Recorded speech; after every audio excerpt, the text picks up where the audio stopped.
بھارت کے chief electoral officer ہیں ہردیش کمار سنگھ. انہوں نے ایک بیان دیا جس میں کہا کہ جموں کشمیر میں رہنے والے غیر مقامی لوگ بھی اسمبلی انتخابات میں ووٹ ڈال سکتے ہیں اور اس فیصلے کے بعد نئی ووٹر لسٹ میں تقریباً 20 سے 25 لاکھ نئے ووٹر شامل کیے جائیں گے. تو ہم دیکھتے ہیں پاکستان کے کشمیر کے اندر میں نے نوٹ کیا ہے بھی ڈیمونسٹریشنز ہو رہی ہیں اور جو مجھے بتایا جاتا ہے کہ as compare to the Indian Kashmir Pakistani Kashmir بالکل اس طرح ڈیولپ نہیں ہے، نہ روڈز ہیں اور بجلی بھی انہیں صحیح نہیں ملتی. اس نے مقبوضہ جموں کشمیر میں عارضی طور پر مقیم بھارتی شہریوں کو نام نہاد اسمبلی انتخابات میں ووٹ ڈالنے کی اجازت اس کے اوپر کہ کتنی بڑی کامیابی ہے. مقبوضہ جموں کشمیر میں حتمی ووٹر فہرستیں 25 نومبر 2022 کو جاری کی جائیں گی. 15 اگست کو انہوں نے اپنا وہ جو ہے ترنگا ہر گھر گھر وہ مہم انڈین فلیگ لہرانا تھا نگر میں ہلایا گیا ہے.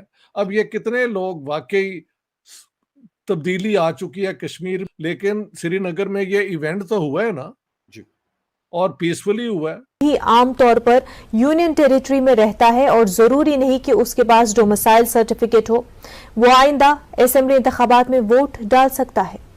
اور جیسے مجھے انڈین کشمیر کا پتہ ہے، ان کے روڈز، ان کی سبسڈائزڈ کشمیر کو خاص انہوں نے اڑا دی ہیں.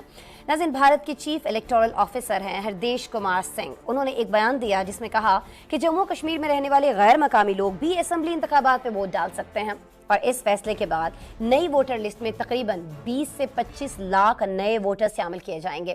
اس متازہ قانون کو کشمیری رہنماؤں کی جانب سے شدید تنقید کا نشانہ بھی بنایا جا رہا ہے. مودی سرکار نے بھارتی کشمیر میں غیر مقامی افراد کو ووٹ کا حق دے دیا. بھارت کے chief electoral officer Hirdesh Kumar نے اعلان کیا ہے کہ بھارت کا کوئی بھی شہری جو نئی دہلی کے زیر انتظام کشمیر میں تجارت کی غرض سے مقیم ہو، تعلیم حاصل کر رہا ہو یا کوئی اور خدمات انجام دے رہا ہو، ریاستی اسمبلی کے انتخابات میں ووٹ ڈالنے کا اہل ہے.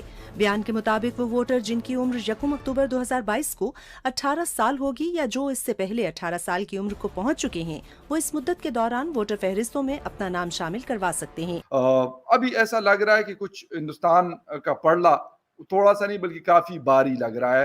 جب سے 2019 کے بعد انہوں نے اس کا اسپیشل سٹیٹس ختم کر کے اس کو یونین ٹیریٹری اپنا ایک حصہ بنا دیا.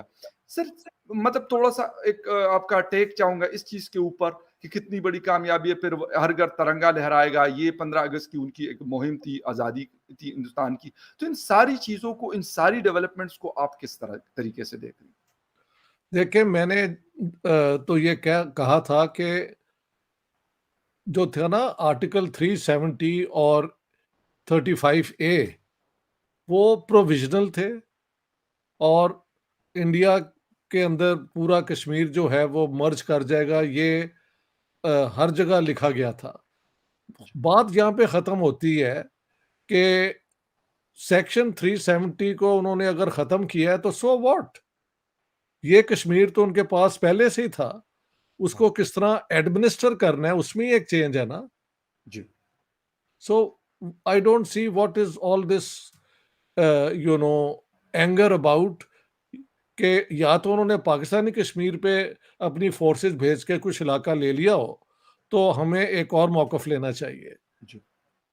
اور جیسے اب آپ بتا رہے ہیں انہوں نے وہاں پہ انویسٹمنٹ پاکستان انڈیا نے بہت کی ہوئی ہے.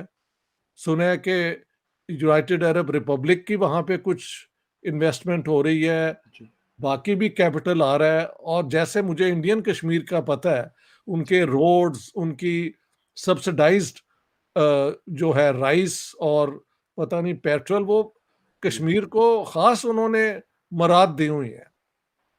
اب آپ بتا رہے ہیں کہ 15 اگست کو انہوں نے اپنا وہ جو ہے ترنگا ہر گھر گھر وہ مہم انڈین فلیگ لہرانا تھا نگر میں ہلایا گیا ہے. اب یہ کتنے لوگ واقعی تبدیلی آ چکی ہے کشمیر میں، بھی ڈونٹ نو، لیکن سری نگر میں یہ ایونٹ تو ہوا ہے نا جی اور پیسفلی ہوا ہے. جی. دیکھیں، میں بار بار سمجھا رہا ہوں کشمیریوں کو کہ آپ کے حقوق ضرور مارے گئے ہیں دونوں طرف سے، اس میں کوئی شک نہیں ہے، لیکن ان کو حاصل کرنے کا طریقہ یہ ہے کہ آپ انڈین کشمیر میں جو ہیں انڈیا سے اپنی جو تھی اسٹیٹ لیول آئیڈینٹی وہ دوبارہ منوا لے. سیکشن 370 نہیں، لیکن جس طرح پنجاب، گجرات، اسام، یہ ساری اس کی اسٹیٹس ہیں،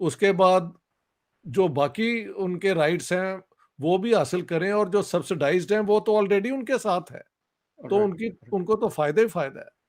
اوکے ایک آزاد کشمیر جو ہے نا، مطلب دونوں کشمیر ختم ہو جائیں اور ایک کشمیر پرنسلی اسٹیٹ دوبارہ ریسٹور ہو جائے، وہ 1 چانس ان اے بلین ہے، دیر از نو چانس۔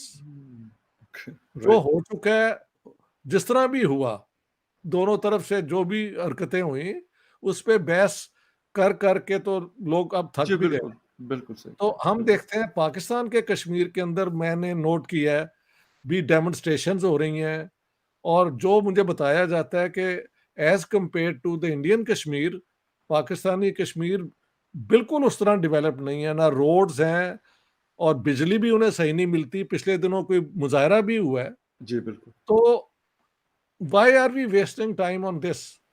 جس دن یہ دونوں ملک لائن آف کنٹرول کو پرماننٹ بارڈر مان لیں گے تو یہ مسئلہ ختم ہو جائے گا۔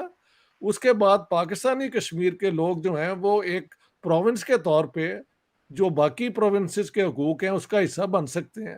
ابھی تو یہ ہے نا کہ ایک ڈیلیبریٹ کنفیوژن ہے، بالکل اور ڈیلیبریٹ کنفیوژن میں رائٹس نہیں ملتے، جی مینیپولیشن ہوتی ہے۔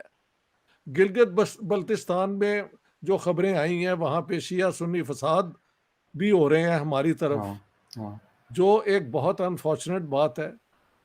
تو ان حالات میں the Kashmir issue was decided already in the war of 1947-48۔